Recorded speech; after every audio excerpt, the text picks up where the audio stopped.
Hi, I'm Tim. Welcome to Watchbox, and thanks for logging on. If you love this watch, please email me, tmosso@thewatchbox.com, your purchase and pricing email concierge for your questions about this or any watch you see on any Watchbox platform. Reach out to me directly. Email tmosso@thewatchbox.com for pricing.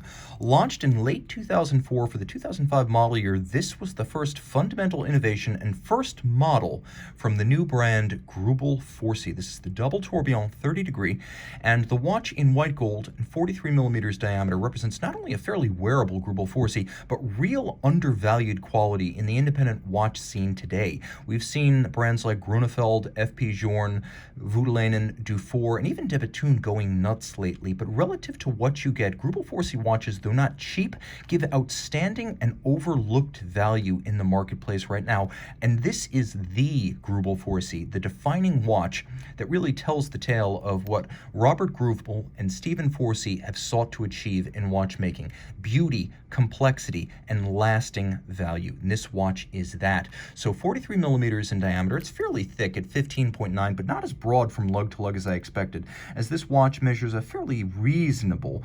51.8 millimeters. So it's actually shorter across lug to lug than a Panerai Luminor 44. 22 millimeter spacing between the lugs, and I actually wore this watch a little bit to get a sense of how it would fit, and I liked it quite a bit.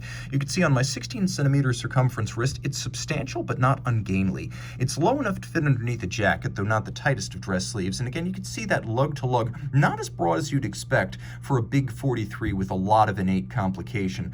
The watch, of course, when viewed from over the top, pushes right out to the edge of my wrist, but still, I could say down to a wrist size of 15 centimeters circumference. You're going to wear this one well. It'll fit secure. It'll look great.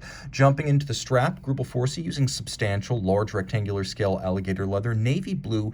It is a matte finish. You can see a monotone stitch, sheer cut sides, quite a bit of bolstering to add volume, thick, meaty strap for a meaty watch. You can see the layers of leather and the way it's cut, and this is a Greubel Forsey factory strap in outstanding condition, matched to a Greubel Forsey white gold double deployant clasp. As you can see, this is a matching Greubel factory piece that's been handsomely designed to protect you from accidentally dropping your substantial double tourbillon watch. Externally, a little bit of a nod and a wink as Robert Greubel, who's generally responsible for the aesthetics. Stephen Forsey handles the technical aspects, but Robert decided to put a sweeping reference to the frequency of the oscillator inside the case. So reminding you that this is not one but two tourbillon in a single package. You'll also note that the lug profiles at Greubel Forsey are a little bit more nuanced than they appear when you look at this shot online. In profile, they have a concave dip to them. They're black polished, and as you can see, they're welded on, old school case construction, with the lugs inserted into a slot in the case, then welded together with all evidence of the weld removed manually. There's also a lovely tremblage or frosting in between the sweeps of this sine wave that we've got. So we've got a lot of hand finishing on this case and tremendous nuance. The Greubel Forsey logo right here lacquered on a substantial, thickly knurled crown that's a pleasure to grip and a pleasure to wind. They really paid attention to the details, including the winding click. The little detent is a tactile pleasure. The dial, as you can see, featuring dial side blued bolts and fired hands. We have a 72-hour power reserve, 2 barrels in line, giving you 3 days of autonomy, and the power reserve indicator scale itself made of white gold and lacquered black and red. We have a conventional constant seconds indicator, but we also have a 1-minute tourbillon whose balance is angled at 30 degrees, and then we also have a 4-minute tourbillon. You can see this wonderful spiral style fired blue steel quadra-spoke has its own track of 60 seconds, so you can read the time on the conventional circular 60 seconds display, but you can also read it on this scrolling display just underneath the cannon pinion. And note that the tip of the cannon pinion, like the center of all the hands, immaculately black polished. We have indices as well as numerals in the Greubel Forsey logo. These are all in polished gold.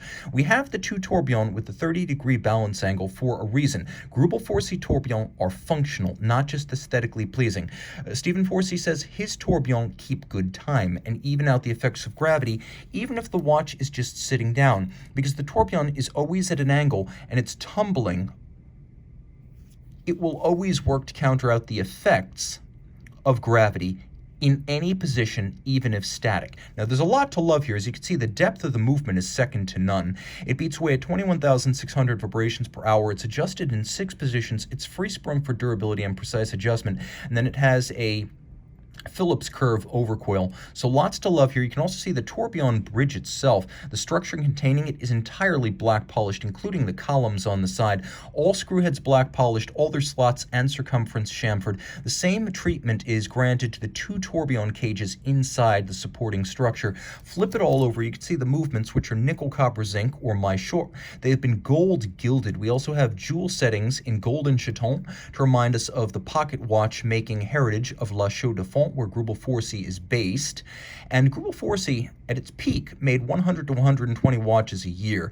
Back in the 2000s, when this model launched, it was far fewer. So this is a company that has about 100 employees to make about 100 watches a year because of the degree of finishing and the laborious process involved. You can even see that there is a screw fix. Do you see those three screws in the golden cup at center? That is a screw fix chaton, a reference to the era of pocket watch making when you would put the jewel in the chaton, a precision setting, and then fix the chaton to the bridge because you could not fit the jewel directly into a bridge. Note that the bridges have been entirely frosted, the base plate has been satinated with some engine turning, all of the wheels are chamfered inside for internal beveling, satination on the wheels as well as the barrel tops.